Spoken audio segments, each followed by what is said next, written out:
Okay, so not much going on with this layout here. I haven't done anything with it other than that beyond wiring it. I've done some little bit of switching on it, trying to get the JMRI to work right on it because it keeps pulling. It'll like spot cars and then it'll immediately pull them the next time, and I don't want it doing that. But it keeps doing it regardless of what I tell it to do. Right now there's not very many cars on the layout. And a couple of the ones that are on the layout I didn't actually take out of the box because I know it's going to pull them right next time. Like the EJ&E box car is just sitting here in the box. And there's a couple of coal hoppers for the coal trestle down there that are just sitting in the box. Now, there have been a couple purchases since. There's, of course, the lantern. That was $50. I've made an Embury lantern, which is down there. No structure for it yet. I haven't had the money to buy a saw to cut out this. But a free project for me is scrap metal. Like these staples, these heavy staples, I'm actually cutting up with wire cutters into this jar so they don't fly all over the place and don't hurt me. Just put it in the jar and cut it. Pull my hand out. Those will be eventually glued together and more made into scrap loads or soldered together. I could drip some solder onto them as well. That might work. And that, trying to get JMRI to work on the layout, not working too well. I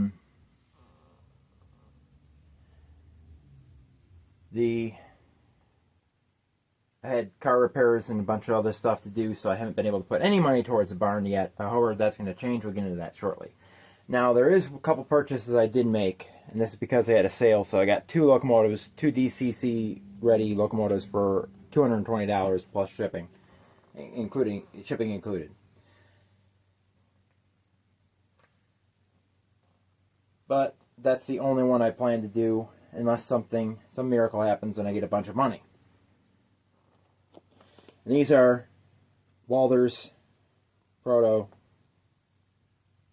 SW1200s, 2274 and 2274. Now, why would I buy two that are exactly the same road number? Because they're going to be changed. Both these locomotives were purchased to be repainted into the Rochester and Southern 107 and 108, two SW1200s that Rochester and Southern acquired from Southern Pacific when they were first starting out, and they lasted on the Rochester and Southern until probably the mid-90s.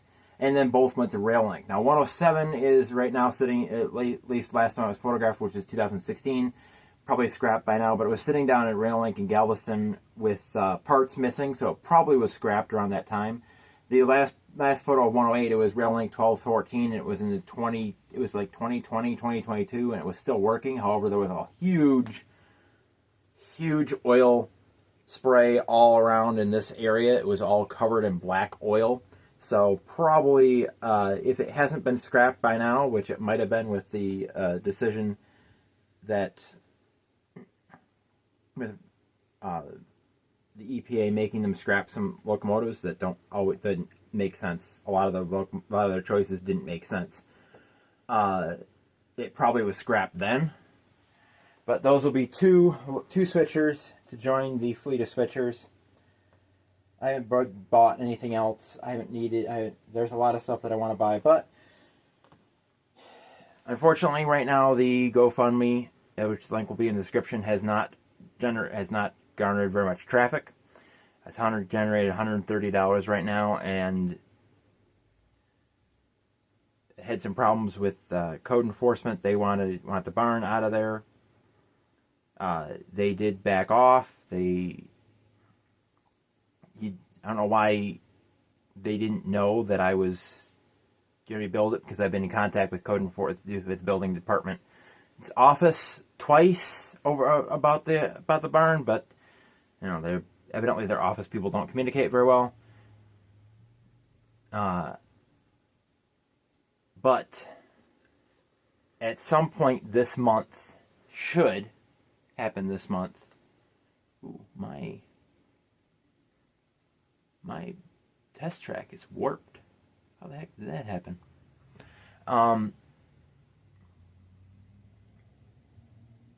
my mom is moving home, finally. After 2 years, she is finally moving home.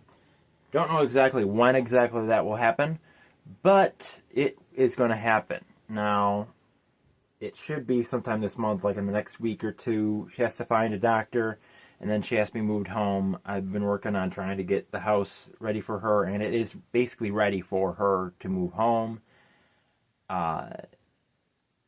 And yeah, so then that will bring in the money for the 10% down. I've contacted the Woodford Barn Repair. They have not responded, not replied to my attempt to contact them. But they are Amish, so they do take some time.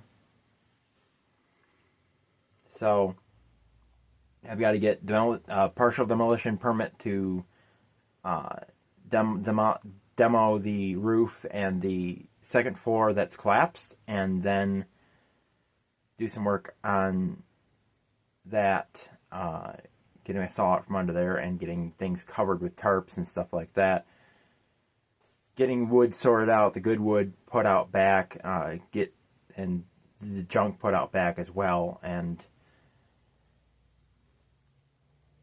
then eventually getting a dumpster, which will probably be when they are doing the work, and yeah, or after they do the work, because I can't afford to do both at the same time unless the GoFundMe takes off, which right now is only generated $130. And here's the thing about this layout. This is not just a personal layout for me. This is a layout for model railroaders all across the nation. This is a model railroad that will be open if or when the national convention is in this area, because it could be in this area someday. This is a model railroad for the Lakeshores Division, of the NMRA. This is a layout that will be able to be easily accessible to model railroaders in the area and passing through the area, that they will be able to come and operate at any time if I'm around, which I'm usually around. I mean, I'm going to be caring for my mother almost 24/7, so I'm home most of the time unless I'm shopping or the 2 days a week I work. But I'm only gone from the house an hour or two one day and 3 to 5 hours another day, so mostly around. So people will be able to message the Facebook page for the Binghamton Western Model Railroad if I don't have to shut off messages, because right now that page is getting tons of scam messages from people claiming that my page is being taken down for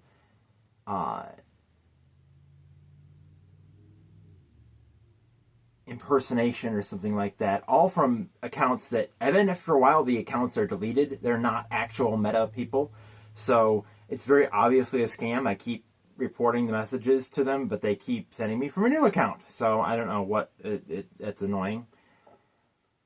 But yeah, that's the plan. I don't know. So you're not contributing to just my model railroad. You're contributing to model railroading in general.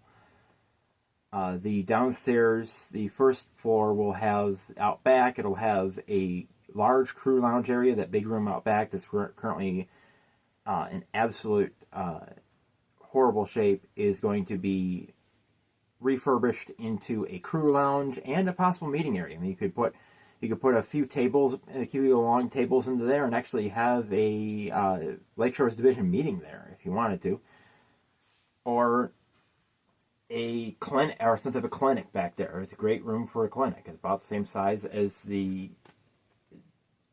lot of conference rooms. So that's a possibility for it. It's a great space for people to share the hobby and get more people interested into the hobby. You know, there's going to be huge model railroad above and a huge model railroad below as time and money allows. But I only have our income, our income moves in, we will only be able to be putting $1,000 a month into paying for the contractors to rebuild the barn. So it could take us alone 3 years just to pay that off, and then more time to do the other work.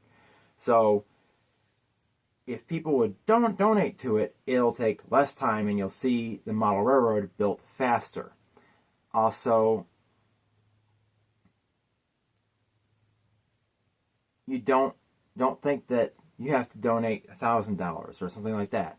I did the math, and if every single one of the people who the last update for the last monthly update, which was three months ago, I think it was, there was 113 views of that video. If every single one of those 113 views was $25, it would be over $2,800. If every single one of my 426 subscribers donated just $25, it would be over $10,000. So just a little bit of money from each subscriber would incredibly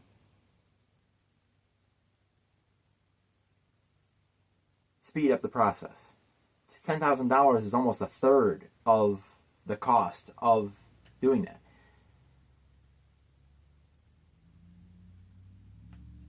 Would I think that everybody would donate? No, I don't.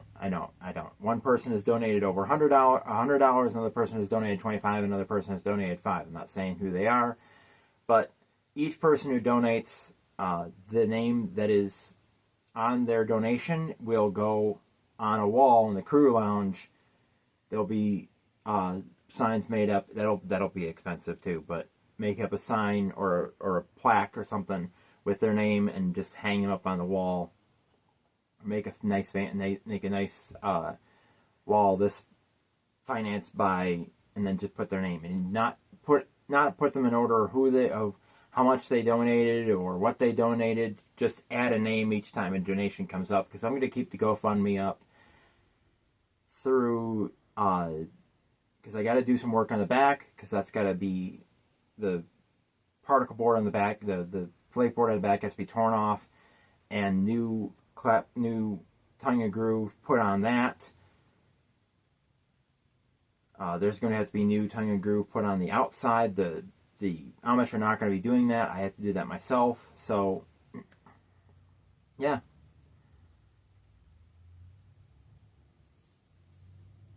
That's most I can say about it. Now, let's go into the barn and find out and see what that's like. Okay, this is going to be the March update. I haven't done anything with the model railroad inside. So, yeah. I last operated on it just before the barn collapse, which is February 25th.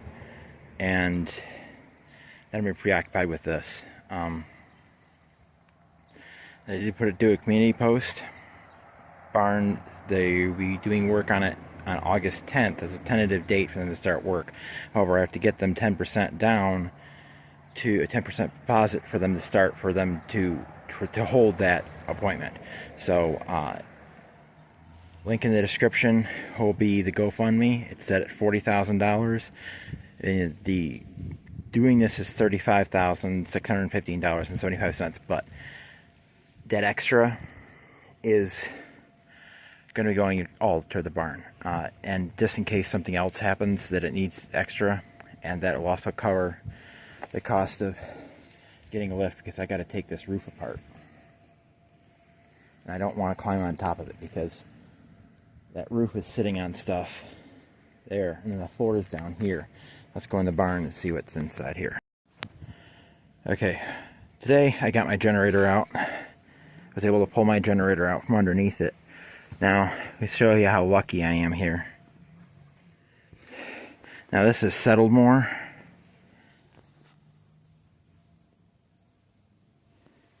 This wasn't this far down. I was able to walk under this standing up before. I can't anymore, so it's settled down a little bit.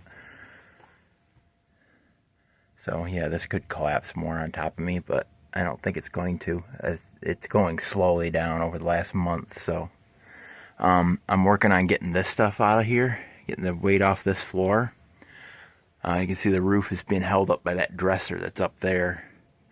And when I get paid, I'm getting a floor jack post, and I'm going to put it up to that beam and jack up that beam so it's holding up that part of the floor, so it's off that wall. And I'm going to put, I think I'm going to get two of them, put one of them on that beam and then one of them on that beam to prevent that from collapsing, because that's bending down, to prevent that from collapsing as well. So now let's go in underneath here, back underneath here, and here's my saw, my miter saw, and we'll see how close it came to getting destroyed. There it is there.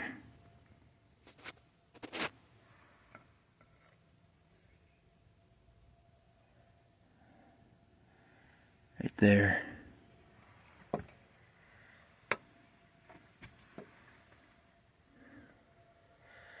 Over on this side.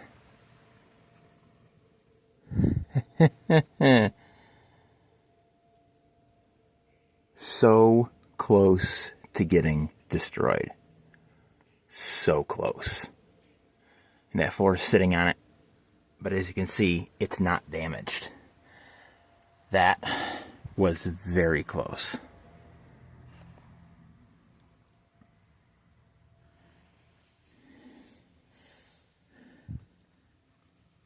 Of course, it's not going to move but that is lucky. This is just sitting here. I'm gonna jack up this floor once I get some stuff off it.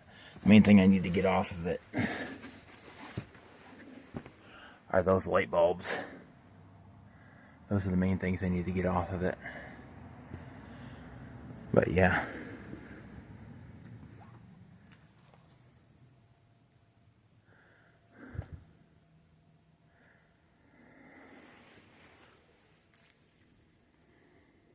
This is something somebody got from Goodwill and never used.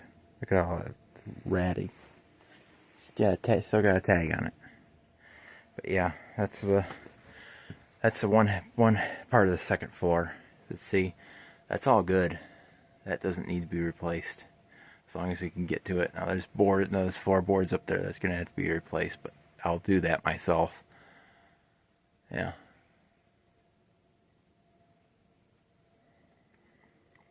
So, $40,000 to GoFundMe. I anticipate donating to it myself, but yeah, link in the description. Even if you can only do $20, I mean, that'll still put it closer towards getting it fixed. You can't afford to give a lot, you can do it, but yeah, this is a mess.